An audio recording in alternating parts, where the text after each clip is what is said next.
So I get, like, for me, I grew up, this is how I was coached, like I told you. This is kind of the male influence that I had in my life. My only child, single mom. Dad died in a homeless shelter when he was 52. So coaches were kind of my dads too, not just coaches. So, and I grew up in an Italian family. My uncles hugged me, kissed me on the cheek every time I saw them, and so I guess it was, I don't want to say easy, but this is just kind of all I knew. But as I got older, I realized even saying the word love in the workplace is probably a bit foreign, and maybe we use it a lot more in our setting and it is a little bit more normalized, but it's probably very foreign. How did you, it feels like an obstacle in terms of even just getting past that word, because there's so many definitions maybe of that word. Yeah, totally. Was that hard? Oh, absolutely. Yeah. I still face resistance quite from a lot of the clients that we go speak and discuss opportunities with. It always makes the senior leadership a little uncomfortable when we hand them the book, and it's got the title "Love as a Business Strategy," and they're kind of curious, but they're also kind of cautious. But let me tell you, the minute I tell them the genesis of the word was a football love, coach from Tom Herman, and watching this miraculous comeback victory, and this is the love that we're talking about, the love that is present on sports teams, immediately it's like some of the leaders have told me, man, you should have led with that. Like, why didn't you lead with that this is from football? That makes total sense, because they're like, it's arguably the most masculine sport on the planet. Right. And they are not afraid of using the word love, let alone they say they love each other, they embrace each other, but in a way to achieve high performance. Yeah. And isn't that what you want? Isn't that what you want with your team, with your organization, is to win, achieve results, go get your championship trophy? Right. And why would it not translate to the workplace? And so when we start having those type of dialogues and conversations, the leaders get it. But initially, it's definitely foreign. I've always, people equate that love, or that word love, with soft or easy or sunshine and rainbows all the time. And I always took pride, like when people asked me to define our program in one word, it was always difficult, but I always went back to the word parental, because it didn't matter, as we talked about, whether I hired you, whatever, like, you're mine, right? And I have to figure this out. And when you succeed, I succeed, right? And so it is in my best interest for you to succeed. And so I think when you frame it that way, and I don't know about you, but I never doubted that my parents loved me, that my mom loved me. There were times I certainly didn't like it. Yeah. There were times when that love was shown in different ways that was uncomfortable and sometimes hurtful even. But I never doubted her love, right? And so I think if we can get to that point where people see this as, we're not talking about a marriage type of love or a sexual love or any erotic love, whatever. The Greeks had 3 definitions. This is agape love, right? This is a shared goal that we have, and in order to achieve it, I know that I have to give you everything that I have, right. And I have to expect that in return from you. And so I don't know if there's a question in here, but does it help when you frame it as such, or is there still some resistance? No, actually there is resistance to that. Right. So there is resistance to the fact that we are not a family. We are not children. You're not my parents. So why would we prescribe to the family type of love? And so we've had to distinguish between that. I understand in the context of sports, especially with college and high school athletics, these are still very young human beings. As you mentioned, their prefrontal cortex still hasn't even developed to mature all the way like an adult. And you're dealing with human beings that are still in their formative years. But here we're dealing with grown-up humans who do not see their coworkers as family, do not see their bosses as parents, right? And a lot of people also come from probably families that are broken and disjointed, and they don't have a good family experience. So every time we use family, it triggers a bad exactly. something bad. Yeah. And so we've had to overcome that because even for me personally, I've had to create a clear boundary of what is the kind of love we're talking about. So I've had to come in and help them appreciate that this is a sports team culture where we are not siblings, where I cannot disown you, right? Like, because family businesses, right? Like if you have family and even if they're underperforming, even if they are not having all the characteristics to make this business successful, you don't disown family. Right. But this is ultimately still a business. So there are going to be times when if we're not hitting our business objectives, our organizational objectives, it is probably necessary sometimes to say to our team members, you need to enter the transfer portal. Right. You gotta go. You gotta go to another team where there's a position that will fit for your strengths, right? Maybe our organization is not the best suited for your strengths. And so we bring in that concept, like, hey, no, this is a team that genuinely cares for each other, loves each other, supports each other, but we're here for a common purpose. We're here for a shared purpose. We're here to win. And along the way, we will treat each other, embrace us fully as humans. You're gonna have bad days, you're gonna have good days. You're going to have your human conditions that are going to come in the way of our work at time to time, but we're going to embrace that. We're going to be here to support you, help you. But when it comes to ultimate performance, alignment, the right behaviors of respecting each other and getting our purpose met, we will have very, very high expectations for us. Well, and we want to motivate our team to perform at their highest level. We want to educate them on how to do that, obviously, give them the tools necessary to perform at their highest level, but then we want them to go do the work and go do that. And so if we can all agree that love is probably the greatest motivator for any human being, why would we not use that then to motivate the people that our jobs depend on, and so, and I get the dilemma of parental, I get they're 19-year-old young men, but when you become a head coach, probably the people I led the most, more than the players, were my assistant coaches, and those are grown men with wives and kids and all of that too. But I think the expectations are set very early. And communicated very clearly that this is how we're going to operate, and then they kind of go disseminate that information. But when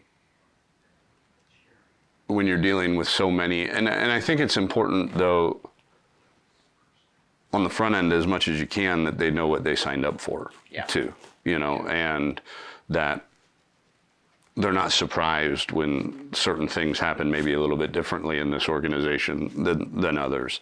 But keeping talent and managing that line between accountability and empathy, like, I need to hold you accountable, but I can't lose you, right? And so how do I figure that out? Well, I figure that out by diving into you as a person, right? And spending time with you and getting to know you, and that person understanding that I have their best interests in mind. I demanded so much of my assistant coaches. I mean, I was very, very hard on them, and to the point, if one of the players in their position, failed a class, was late to a class, had problems at home, to missed an assignment on the field. Like, that was that coach's responsibility. And that was a heavy burden for them to carry, because some of them had, 10, 12, 15 guys in their position. But I recognized that. I recognized that what they do is difficult. I also not just told them that I get it and that I appreciated what they were doing at times, not every day, again, it's not all sunshine and rainbows, but they felt it. I bent over back, I compensated them higher than any other school, and that took money out of my pocket, and they felt different things that I would do for them that made the demanding part worth it, right. You valued them. Yeah, valued them, right. I may hold you extremely accountable, but I also show you how valuable you are to me, too. Yeah, absolutely. And what I see in the workplaces today is that discomfort that our leaders are avoiding today to embrace the humans that they lead or take accountability and responsibility for the people that they lead is met with processes and policies and systems, because they want to avoid the uncomfortable work of doing the personal work that is required to have honest conversations, to hold people accountable, right? So if you notice, we have policies that will be instituted because a leader doesn't want to have honest conversations, right? If there's like a few people that are abusing a work from home policy. Right. Now there's a blanket policy. Blanket policy to punish everyone, because they don't want to have the discomfort of having honest conversations to hold these people accountable, right? So simple things like that. So what we've done is we've created comforts in the workplace to avoid true human-to-human conversation, communication, and we avoid conflict. When conflict is a path to transformation. Conflict is good. We love conflict in our team. Exactly, Yes. It's healthy. It's healthy. It leads to transformative results. But because us leaders, me included, for the longest time, I avoided all of this and I put in policies and processes because I don't want to do the uncomfortable work. But when you create a culture of love where the leaders are expected to be selfless and lead and coach and nurture and lead these people that you are responsible for. At the end of the day, you are responsible for all of these people's payroll. And so you have to do best by them. We can't hide behind policies and processes. Right.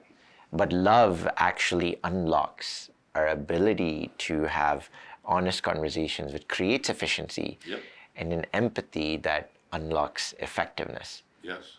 And without that, I can assure you, we might be happy with how much performance you might have as an organization, but I will tell you that's very short-lived. Yeah, it's not sustainable. And you're still not breaking through to your highest potential, because processes and systems, while they have a place in the org, if instituted in the wrong way to overcome the discomfort of leading with love, then we're not maximizing our true potential. And so I have to usually help leaders appreciate that love actually unlocks the highest potential. And they also have to know it's not easy. Like, this is not a panacea where, a cure-all in terms of you wake up one day and things are different. Like, in the Herman family, and any team I've coached, we always, it's kind of a joke saying whatever you want. Like, we spell love. How do you spell love? T-I-M-E,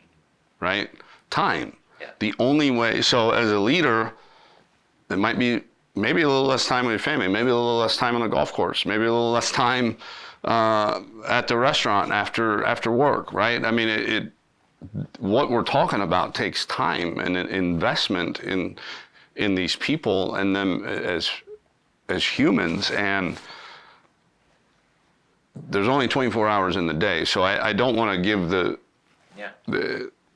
idea that, oh, this is this is easy. I just show up and be nice to people or whatever that is. Like, it's not. This is a deep connection with people that takes time and takes effort on your part. It takes meeting them where they want to be met. It's a lot. And I know I would butcher the story if I tried to tell it, that there was actually a moment after you had been serving your team and kind of transforming, that you had another meeting, right? And you thought you were getting somewhere or something, and it wasn't quite the right. It brought you to tears, right? Right. So what had happened was, I had worked on my behaviors, changing our policies, changing our procedures, creating a lot of systems that I had believed was for the good, and it was. But along the way, I had worked really hard for a year and a half, and after that, at a town hall, I decided to take a polling question with my team and ask them if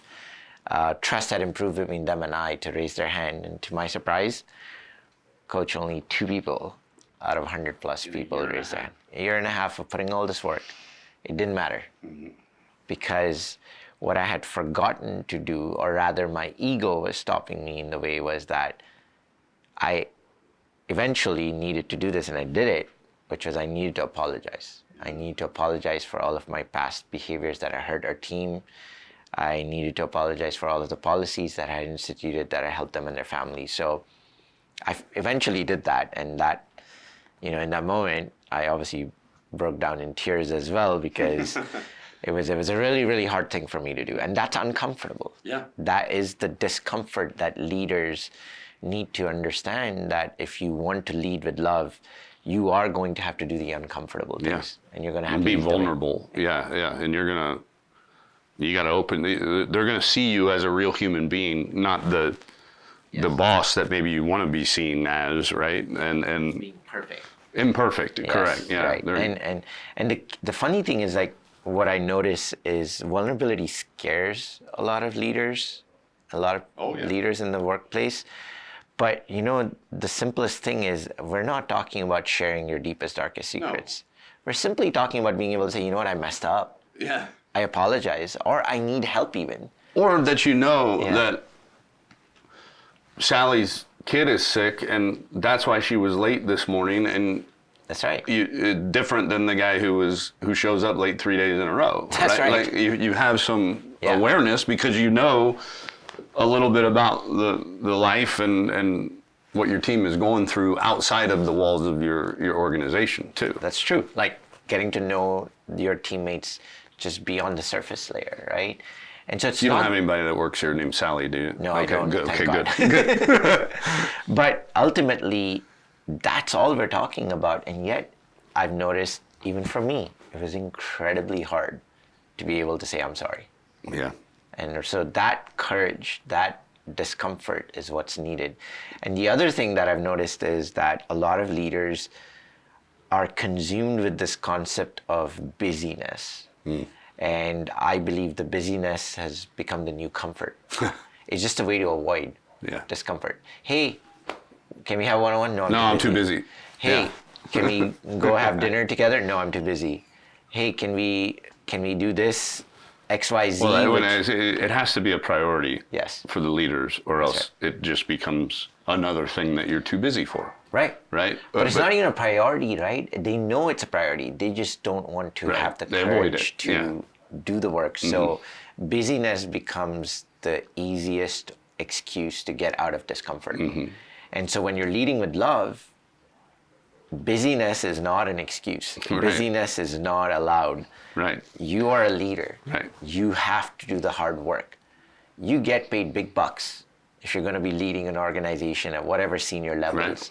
This is your responsibility to pour into the people of your organization. And if they demand it, if they need it, that's what you prioritize. Amen. Yeah. And so this is how leading with love looks like. And let me tell you, it can unlock a lot of great potentials for organizations if only leaders would embrace this concept of leading with love, because I think that is ultimately the secret sauce for winning organizations. And so that's the kind of journeys that we have to go through, overcome.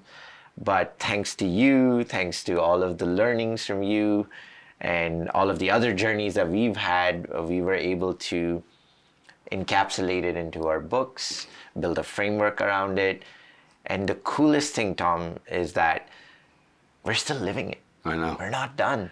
Yeah. And every year that we go through new learnings, new failures, we're able to bring that to our leadership teams that we coach and work with. And they see us not as these trainers or academics, but rather they see us as, oh, they're leaders just like me. Yeah. They're going through it just like me. So they're just here to share from a place of empathy, how we can operate better together, and more importantly, hey, here are all the things we messed up with.